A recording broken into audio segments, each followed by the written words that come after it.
направени един за друг.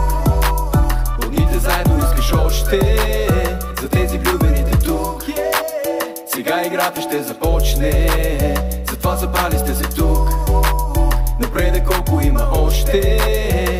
Само дай ми микрофона и паля пожара за тези двама минали през ултара на храма. Васко и Весето, търся ги къде ли не. Това тука е за вас и време е за женене. Нека представя героя от екипа. Васко е жениха, от типовете випа. Редко дига тост и го пита какво да сипа. За твое здраве вика и после се напика. Той планира ще в крачките, спачки по стотачките и ден. Питат мацките за стачките, а те ми викат God damn. Защото вече този тука Васко е семен. Когато си влюбен като луд и съдбата ви докосне, направени един за друг. От дните заедно искаш още, за тези влюбените тук. Сега играта ще започне, затова събрали сте се тук. Напред колко има още.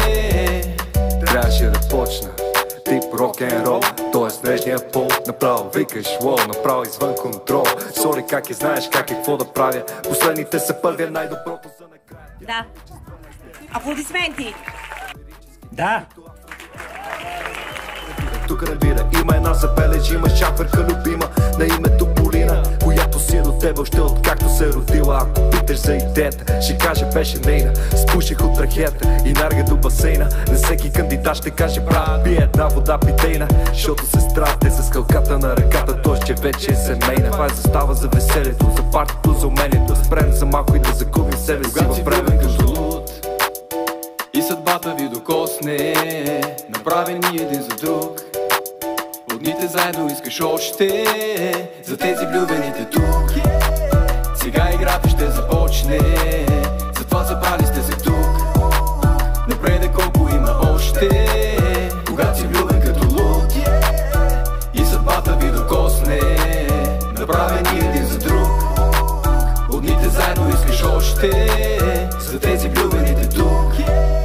Сега играта ще започне, затова събрали сте се тук. Напред колко има още. Още много, така че споко.